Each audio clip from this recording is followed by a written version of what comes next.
imagine. So again, thank you each. Thank you all. I yield back to the chair. Thank you, Senator. I'd like to now yield to Representative Crockett. Thank you so much, Mr. Ranker. I am so frustrated. It is so hard to sit in allegedly power positions, yet see this happening in my country every single day. We are arguably the most powerful people, not just in this country, but in the world. Yet some of our colleagues have decided that they wanted to abdicate their oaths and their duties, and they have decided that instead of following the law or the Constitution, they want to follow a single man. There are those that say that our democracy hangs in the balance. With every passing day, I feel as if we are slipping further and further into a full-on dictatorship. When we live in a country where a journalist by the name of Don Lemon can be arrested, or Georgia Fort can be arrested, when we live in a country where a 5-year-old little boy, Liam Ramos, can be thrown in what looked like a penitentiary, because I did go and see him at Dilley facility, and the reality is that Liam's picture went viral. But there are so many children that are rotting away in that facility, and it seems like nobody cares. When we see what happened to Alex and Renee, and my colleagues are silent or they're in defense of what took place, I start to wonder, what is our purpose? If we are sitting here and we are seeing our Constitution desecrated at every single turn, and then when we have an opportunity in the minority as Democrats to say we are going to stop this because it's not working out very well for the Republicans. In my state of Texas, they just flipped a seat where it swung 30 points.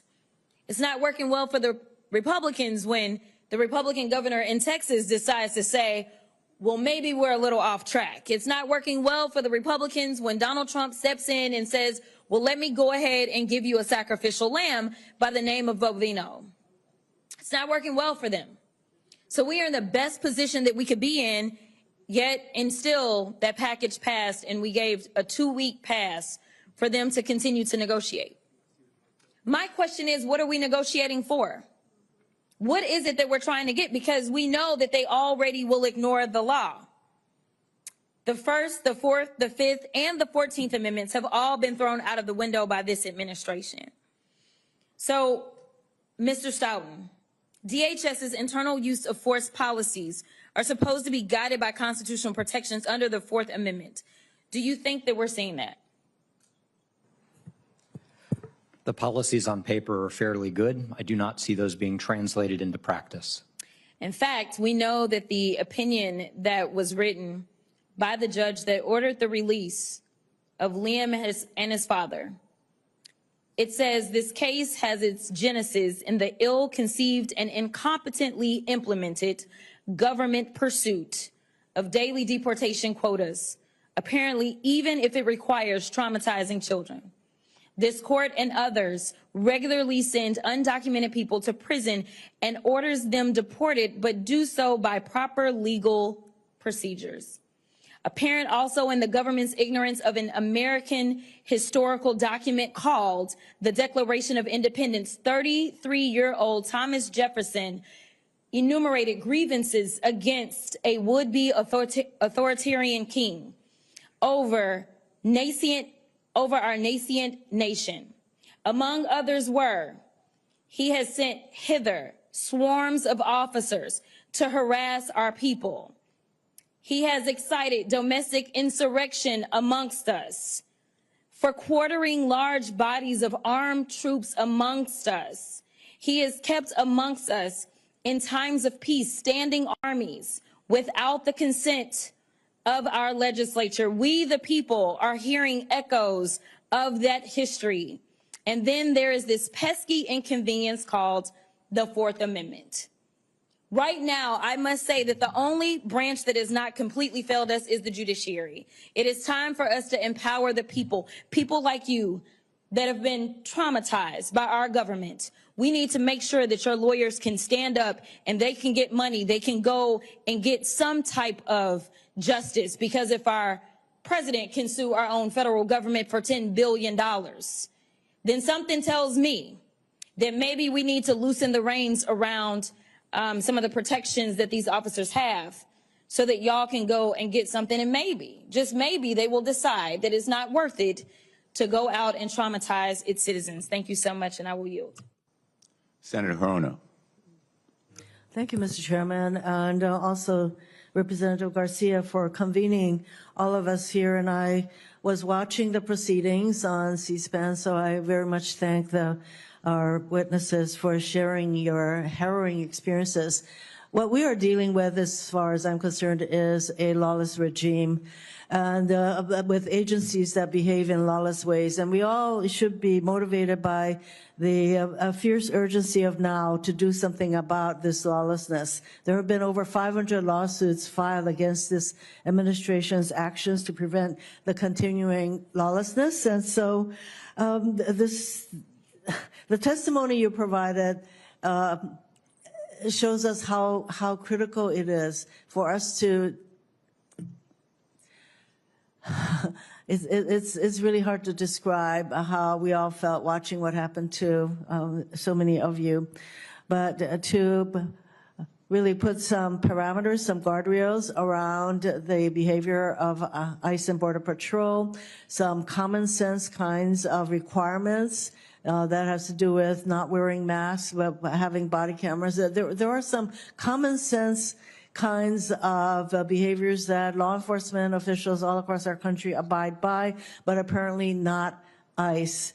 And so in this, what I would call the fierce urgency of now, we need to put in some immediate parameters to how ICE is operating, so that they cannot drag people out of cars, they cannot smash car windows, they cannot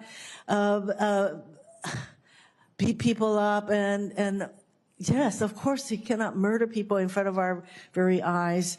And so my hope and expectation is that the next 2 weeks that there will be these kinds of parameters and guardrails put around ICE behavior. And at the same time, we need to look at some longer-term reforms, such as what's happening in our detention facilities, such as enabling people to sue federal agents, which they cannot, for their lawless behavior.